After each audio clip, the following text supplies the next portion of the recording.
Yo, what's up and what's going on? And welcome back to 80 Vlogs.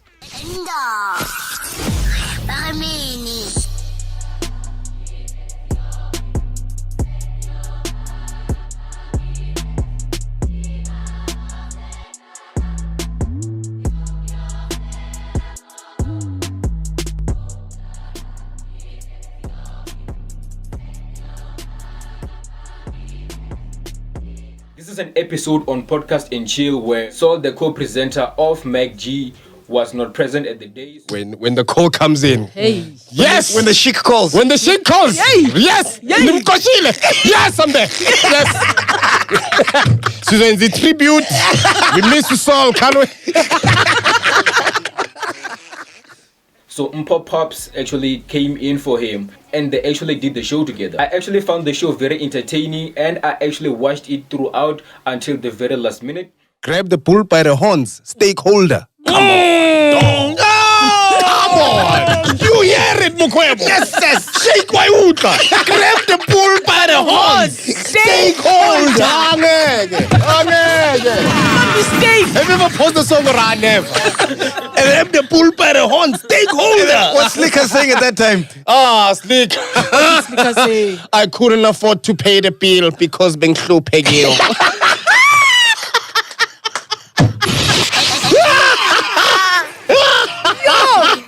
One thing that actually grabbed my attention was the story in which Mpho Pop starts talking about his journey going through depression and all the activities he had to do and stuff like that.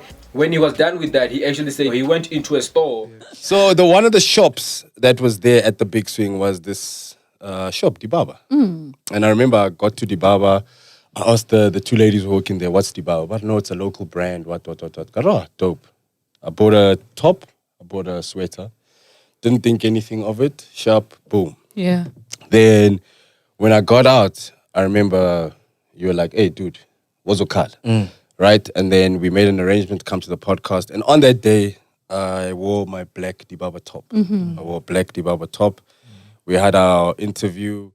Last week, I'm in Rosebank, right? I'm going to Shelf Life to go get sneakers. And there's this guy, literally outside of Shelf Life. He sees me, he's like, Shonta. So normally I'm like, hey, I can smell a conversation coming. Yeah. So let me hit it. Shonta and walk past. You know. So I'm like, sure, my guy. Quickly go into Shelf Life. I'm going to my Uber. Yeah. Bro, I must have spent like 15, 20 minutes in Shelf Life, you know, looking at stuff. Like, I get along well with everyone at Shelf Life. When I come out, this dude is waiting for me at the door. I'm like, yo, this guy. 20 minutes. He's probably been waiting here. Now you feel bad. Now I feel bad. And he's got his phone out. I'm like, yo, this dude's been waiting for a picture for 20 minutes. Wow. Yeah. So I approach him. He's like, hey, show him poser. You know, he introduces himself. And then he goes, yo, man, you have no idea what you've done for my business. I'm like, what are you talking about? He's like, I'm Dibaba. I own Dibaba. And you went on the podcast and you wore one of my t-shirts. And ever since your episode on the podcast, business has been booming. He's like, immediately after the episode, it blew up. Wow. People wanted Dibaba merchandise. They got a hold of me. I've been printing. I've been moving units. And he's like, he had a business in Joburg. So Dibaba's actually from this side, from Kokasi.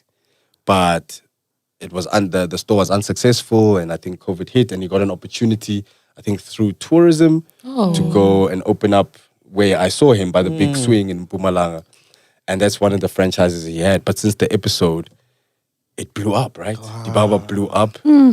Dog, I don't know. I just wore a Dibaba top to come see y'all. Nizos Kalela, right? How? And then while I was in Shelf Life, he quickly ran to his car, found like 3 tops, put them in a bag and came. So while he's holding his phone, he's got a pack of stuff. He's like, yo, here's some t-shirts. I hope they fit. I just want to say thank you. We exchanged numbers. That's a black person. It's a black dude. A black Even better, dude, even dog, you know? And so when you gave me a call to say, hey, Ntwana, solution with monkeypox. Ntwana, I am there. Ngizokhala. Ngizokhala, Ntwana. I even went as far as checking out the Dibaba brand, what it was all about. I went to their Instagram and stuff like that, and it looks like by the time Mpho Pops actually discovered the brand had already been doing quite well for itself. They already had a store, and it looks like they were already selling quite a good number of units before he came across it. They have dope stuff such as their signature bucket hats with the 2 loose strings. They also print a lot of t-shirts. They are not really that heavy on graphics. They do it simple and they are minimalistic, but they focus a whole lot on quality and attention to detail, which is something that I really love, and I keep repeating on this channel as well for you guys if you're somebody out there that's actually intending on starting a brand and stuff like that. So if anything, this is just me really appreciating the work that Podcasting Chill is actually doing out there for small businesses in South Africa. One thing I will mention is that marketing is not that easy. You can come up with a dope idea, you can come up with dope graphic t-shirts, everybody around you and close to you can be going crazy about how dope your designs are, but without the proper marketing, you're never gonna be exposed to the right people that you actually wanna expose yourself to. You may not be exposed to the right number of people to actually keep your business afloat. So these are the type of mediums that really help out when it comes to small businesses, when it comes to clothing brands. And something else that I want to mention is that in terms of streetwear, we have never really seen a brand blow up just as much as maybe Batru or that other one. There's actually 2 of them. It's actually skipping my mind right now, but I'll make sure that it pops up. Back then, Galaxy Boy did actually try to create some hype behind the brand and stuff like that, but I think that hype has slowly descended down, because this is what happens in terms of streetwear or fashion just in general. When somebody who's very influential starts wearing something, people are going to start looking for that thing. They're going to start wondering what's this dude wearing. The very example that I'm talking about here in this video is with Mpho Pops wearing that Dibaba t-shirt. So, dog, when you called me to say come through, I remember thinking, because normal thing, like, yes, what am I gonna wear? And I saw the bag, I was like, let me rock. So this I literally pulled out of the bag that he gave me last week. And to think, like, you literally called me just now. Let's rock. Oh, fuck, man, that's amazing, bro. That's amazing, man. That's all we gotta do as black people, bro. Just support each other. Yep. You know what I mean? Yep. We must, you know, like if ever there's an opportunity to put each other on, we must put each other on, guys. And I love what the Podcasting Chill guys are doing. All the chillers out there, they are doing amazing work, man. Last time I checked, they even launched a website where you could go there and actually list your products and expose yourself to the chillers and stuff like that, which is actually dope. I definitely want to find out more about the brand. I want to find out what they stand for. I want to find out what Dibaba means, because right now I have no idea what Dibaba means. It sounds like it's the owner's name, but still, you know, I just want to find out for the sake of that. I also want to see what they do in the future. They're already starting to drop shorts. They're already starting to drop high quality t-shirts, hats. So it's only going to be a matter of time before we start seeing them doing really great influential work out there that's going to propel a lot of people to upgrade their quality and to actually pay attention to the type of stuff they're dropping. By the way, do not forget, man, this t-shirt right here is still available at my Etsy shop, etsy.com/shop/ATXLN. Right there, as you can see, guys, I'm not gonna lie to you guys, as I always say on this channel, I'm not an expert. I'm also trying to figure out what way I can actually market the brand and stuff like that. I'm still figuring out ways in which I can market the brand successfully and make a few sales. Right now, I've barely made a sale on that Etsy shop, but I'm staying optimistic that eventually I'm gonna get a sale and stuff like that. I'm gonna sort of like vlog the whole printing process of that very first Etsy shop sale. Just go out there and check it out. If you find something that you like, just copy it, and yeah, man, let me know. I'll be right there to assist you with everything like that. You barely see any media coverage or anything spoken about in terms of the local streetwear scene. Everybody nowadays just sort of has this mentality that if it's made in South Africa, it's either it's way too expensive or it's low quality, or the graphics are trash, or the message behind the brand doesn't make any sense, or the brand owners are just trying to shove the brand down people's throats, all in the name of supporting black business. This is the stereotype that people have. It's about time we start changing that narrative. It's about time we actually start exposing the brands that are actually putting in the work, actually putting in the time, putting in the quality, dope social media presence, and all that type of stuff. This is just a short segment that I just had to do, and yeah, man, it was very inspiring. And as you know as well, MacG also has his own gin brand, which is actually doing well. Grandeur, I think that's the name of it. Do you realize there's some niggas in the castle right now? He look on the river. Ayasha, so right now, there are niggas who are drinking grandeur because it came as doulas. Now they know.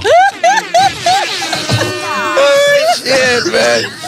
We need to plug each other. We gotta, man. Oh, shit. Before we So yeah, man, it's really dope to see what the podcast is doing. The biggest podcast in Africa right now. I'd love to see what they do next. I'd love to see how big it gets and how influential it gets, and what other business owners the podcast is actually going to be able to expose and be able to assist and help in terms of growing their businesses. And this is all I got for y'all in this video. Just a few days back, I was watching this video and I was like, damn, man, this is awesome. This is great. For you to eventually be assisted at that level, you have to put in the work first. You have to show how dedicated you are to your brand, to your fashion brand, whatever, before you can actually get assisted. You can't just expect a silver spoon. So yeah, man, this is very inspiring. And yeah, man, I hope to see myself there one day, and I hope to see you there as well one day. So yeah, man, do not forget to like and subscribe.